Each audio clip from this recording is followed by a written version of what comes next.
on social media, exponential attacks that are extremely visceral and, takes you by surprise, viciousness of it. And those same narratives in 2017 come out of government's mouths. President Duterte himself then began to equate journalists with criminal. And then in 2018, 11 cases and investigations. I was in and out talking to officials. And 2019, the filing of these cases. I have 8 arrest warrants against me that were filed that year. That was only last year. And I was arrested twice, detained once. I feel like Alice in Wonderland, and I'm down in a rabbit hole. I'm going out, and I'm going to walk out. This verdict that happened on cyber libel, a story we published before the law we allegedly violated, was even in effect. Cements it now, right? That 2016, they're journalists or criminals. In 2020, after the weaponization of social media, the weaponization of the law, now I'm convicted. That's the death of 1,000 cuts of our democracy. There is no doubt that it is not just you that has suffered from repressive tactics coming from government agencies. We can all see that.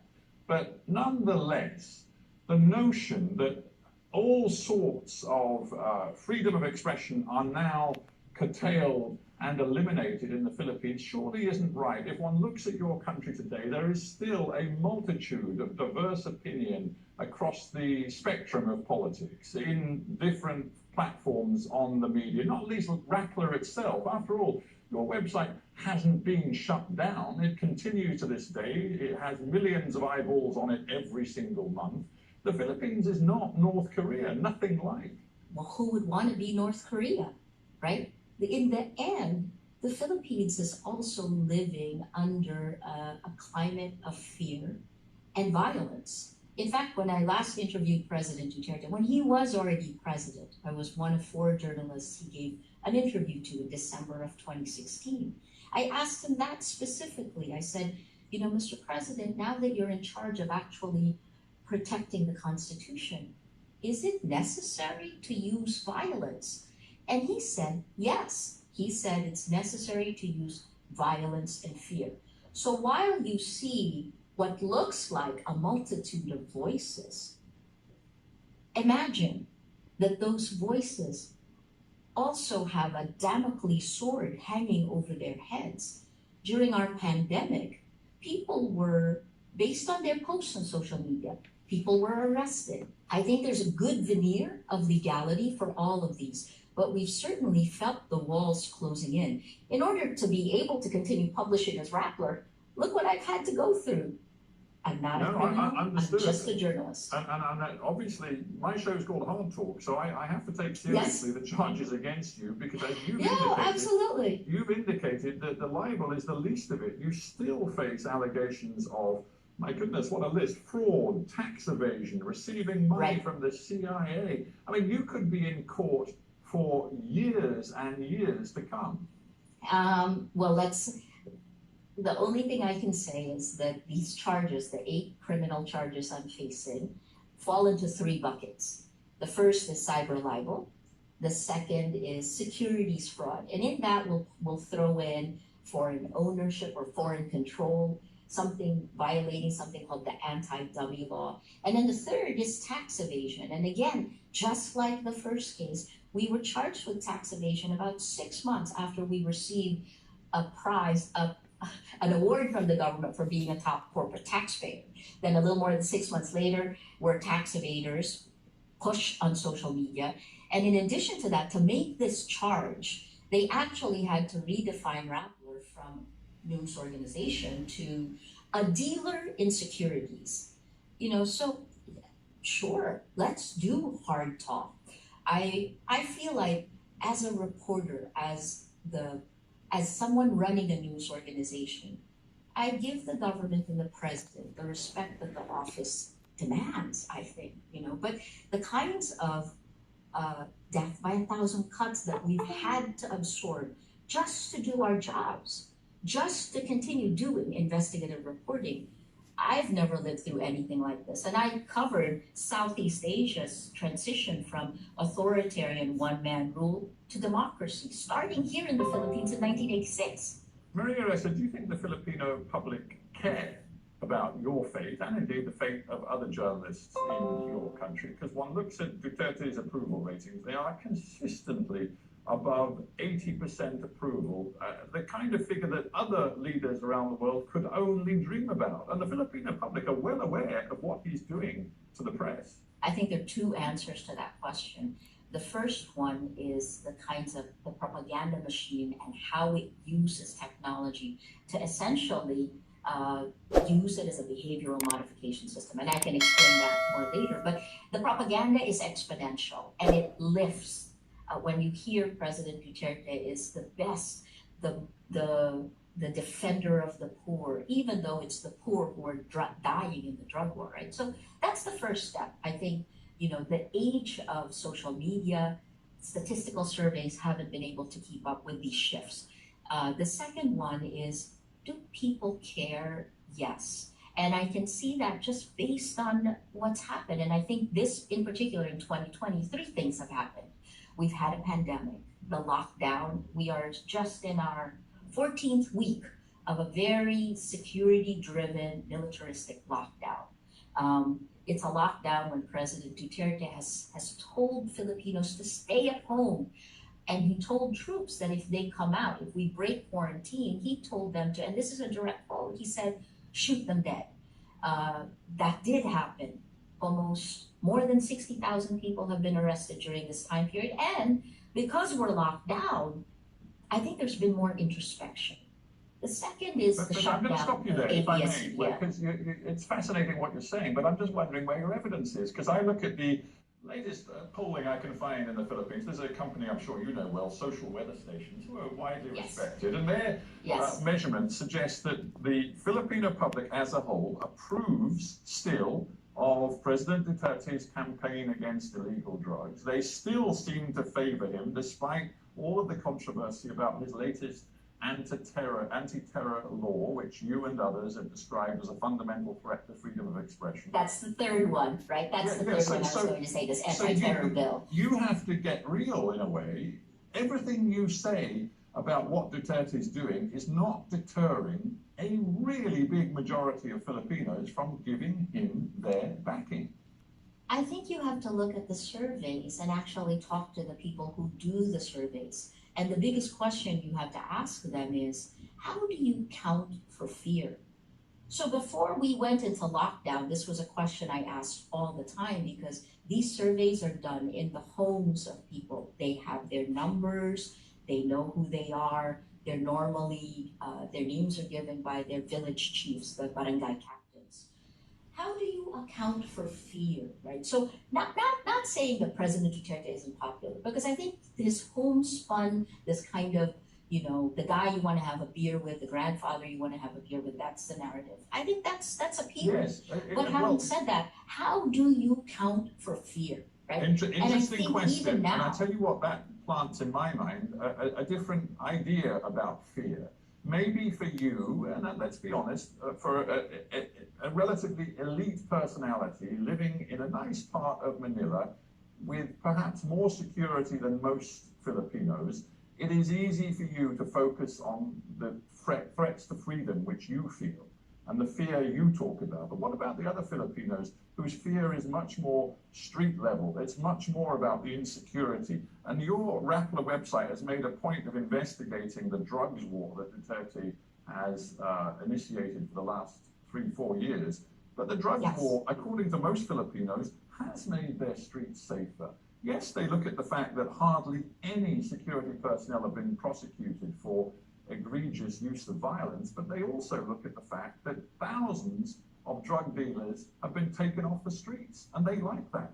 I think that's definitely the narrative, but if you dig deeper into the surveys, number one, and this is based on the UN report, one just released a few weeks ago, you can see that the people who died in the drug war are the poor.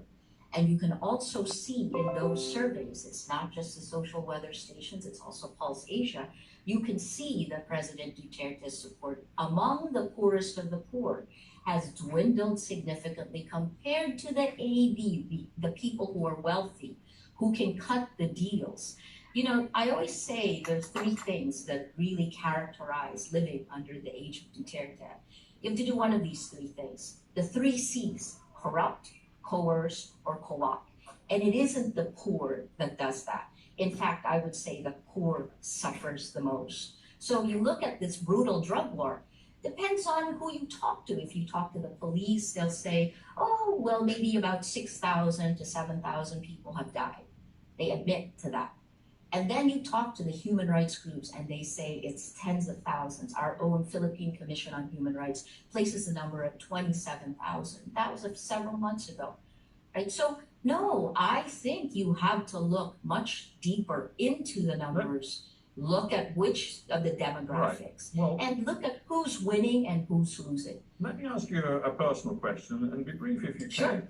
As the boss of Rappler, which is known for its investigations, including of the drugs war, do you now Yes. think very carefully before commissioning any reporter to dig into what is happening on the streets? I'm mindful that journalists have been killed this year. More than 100 journalists have been killed in the last couple of decades in the Philippines. It is dangerous being a journalist. Are you now fearful for your own staff? That's a really good question. In a way, we've been forged in fire. And I think the biggest lesson we've learned in the last 4 years is that when there's a Damocles sword hanging over your head, if you let it affect you, then you've lost it. And what we've done is we've doubled down on our investigative reporting. We know it's really important. We know we have to do this now. So I don't actually make the assignments in Rappler, but what I see in our team is this renewed commitment. They're tireless. And we have a young team. You know, Rappler is about 100 people. We're 63% women. The median age is 23 years old. The reporter that President Duterte bullied, like he basically faced her down, she was like 26 years old when he did that. So no, I think that I don't have to encourage Rappler to do investigative reporting. I think they're doing it on their own. And all I'm trying to do is keep the sky from falling. Let's talk about international reaction and response to what is going on in the Philippines right now. We have international NGOs like Amnesty International condemning what they call, quote, a policy of large-scale murdering enterprise, they call it. We had, as you said, the UN Human Rights Office report referring to near impunity offered to Philippine security personnel. But what we also see is that consistently over the last 4 years, Donald Trump, for example, has referred to President Duterte as his friend. We see a very close relationship developing between Duterte and the Chinese government. And we see, for example, that the International Criminal Court, which appeared to be ready to investigate what was happening in the Philippines, has essentially been neutralized because the Philippines has refused to recognize its legitimacy. The international community, frankly, has let you down, hasn't it? I wouldn't say that. What I would say is that the Philippines is punching above its weight in terms of determining the geopolitical power balance. You know, it really is. When President Duterte took office by September, so he took office in May 2016, by September 2016 he was in Beijing and he announced the pivot of the Philippines, a key country in the South China Sea conflict, right? What we call the West Philippine Sea. He announced that the Philippines would pivot away from the United States to China and Russia. He tosses this in. What's interesting is what happened when the United States pushed against what was happening in the drug war. Last December, the US government actually took away the visa of the man who carried out the drug war. He was the Philippine National Police Chief. He's now a senator, Bato de la Rosa. They took away his visa under ARIA, and the Philippine government was so upset that they canceled part of a military bases agreement that has gone for a long time. This is a very strong relationship in the past. So the visiting forces agreement, the government canceled it. But here we go again.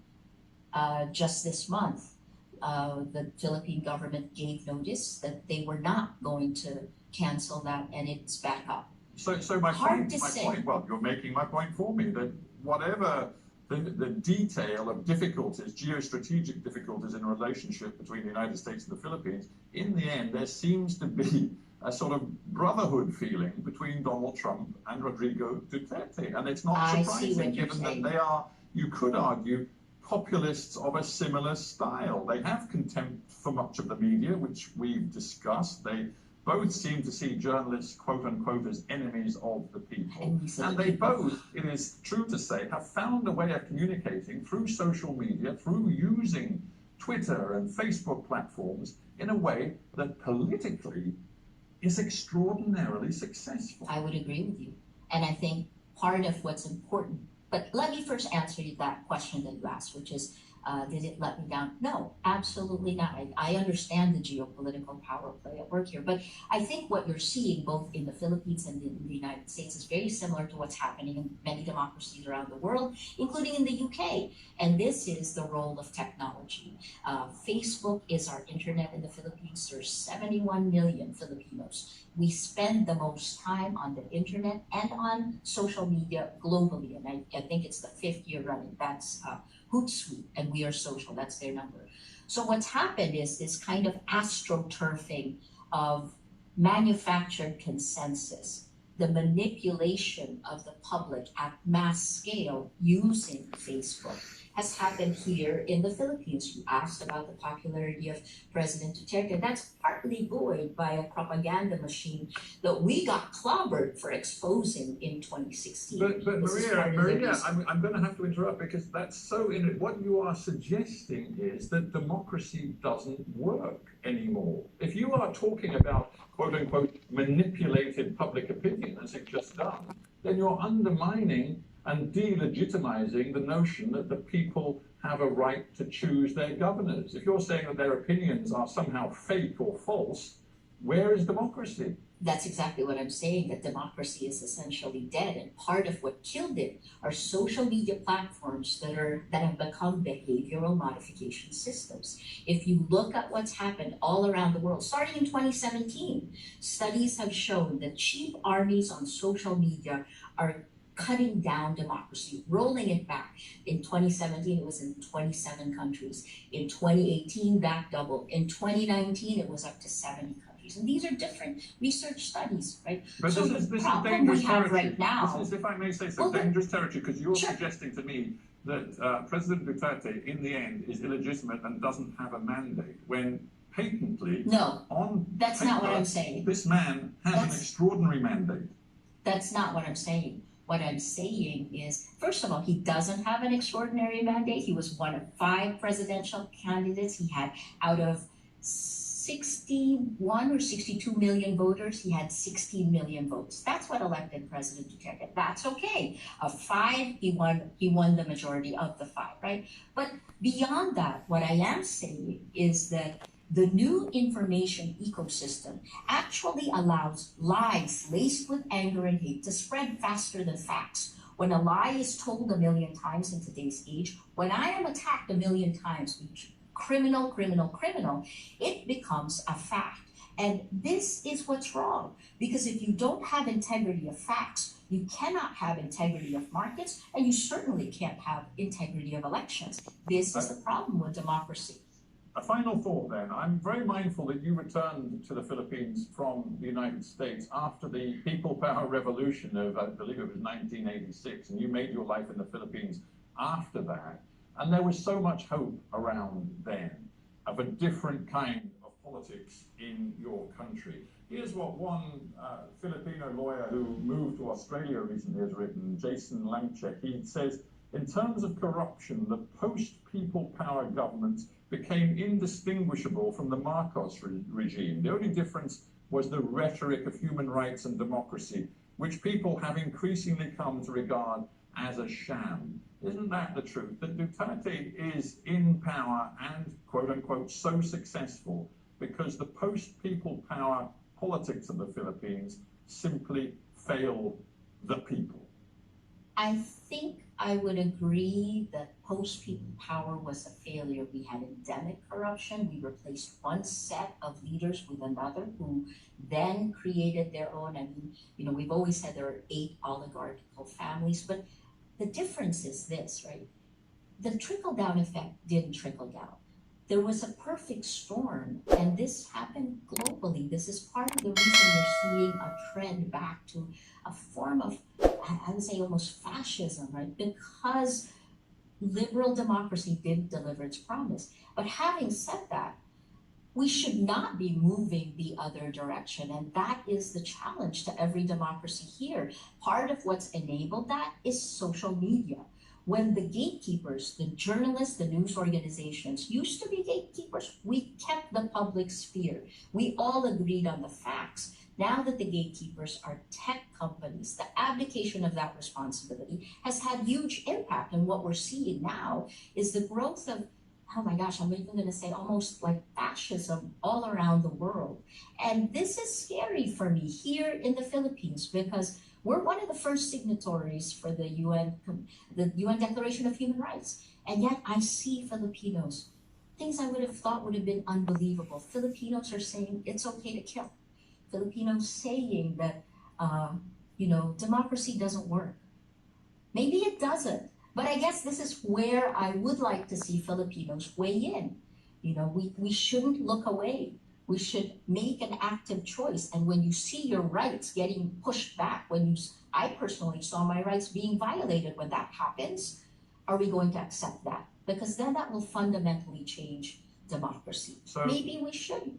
Yeah, so we have to end, but I'm just thinking, never mind the threat of prison now hanging over your head, you continue this fight. It's not just about prison. The journey is the battle, because I think there's so much more at stake. If it was just me, I would, I'd be quiet. Why not? But there's so much at stake for us right now.